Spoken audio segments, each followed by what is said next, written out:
Here's a shot of the wood African mahogany that I used. It was taken from a job site that my dad's working at right now.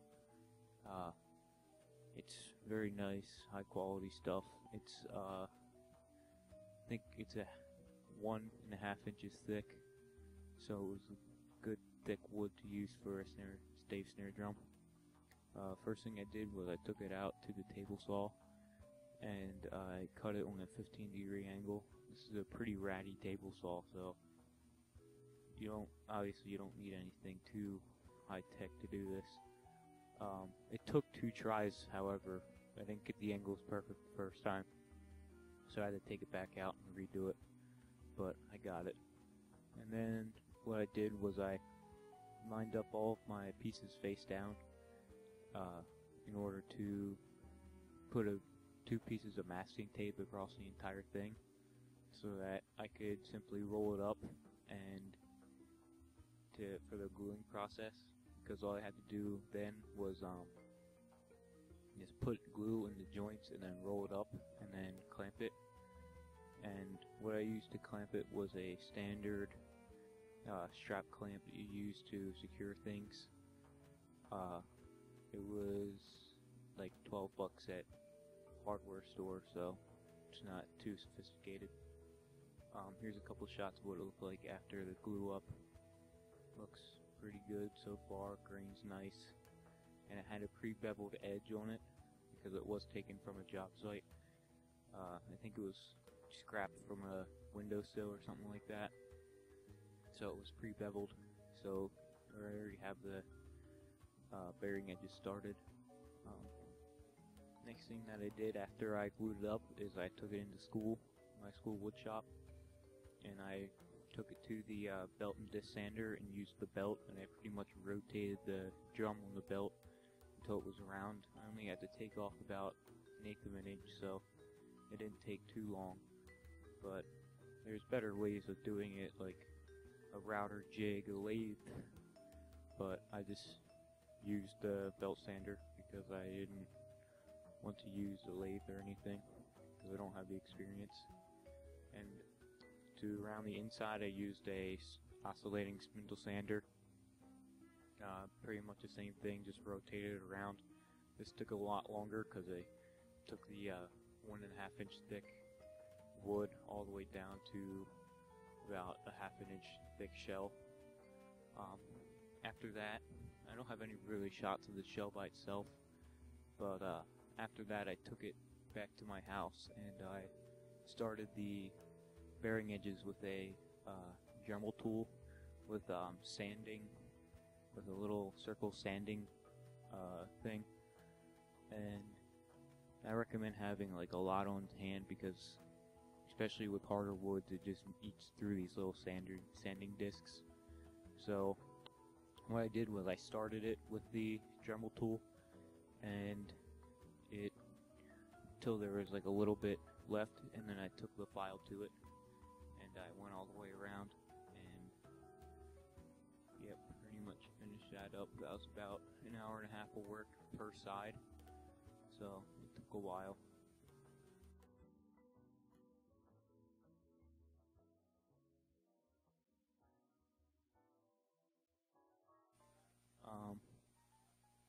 What I do to check to see if your edges are true or if they're pretty much if they're perpendicular to the side of the drum is I put it on a table, like a flat piece of granite or something, which was my countertop, and I put a flashlight in it to see if any light shone through, but of course there was, because this wasn't an exact thing.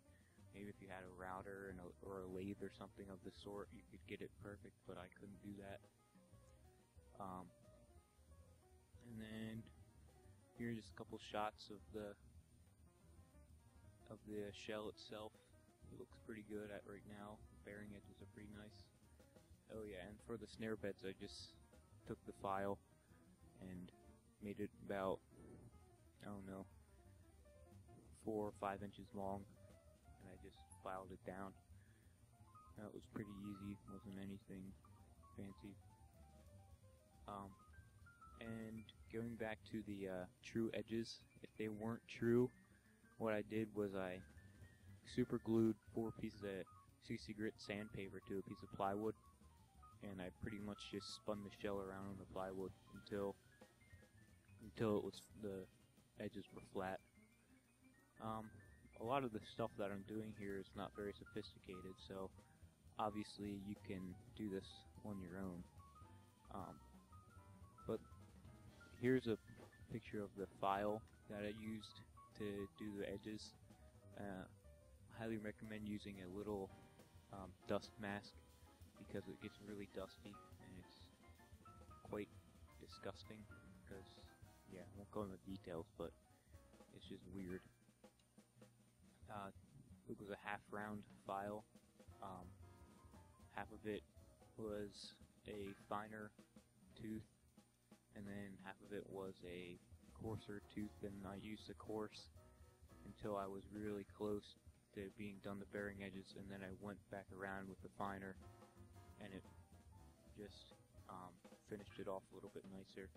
And then of course I went around with sandpaper and sanded the entire thing, the edges and everything.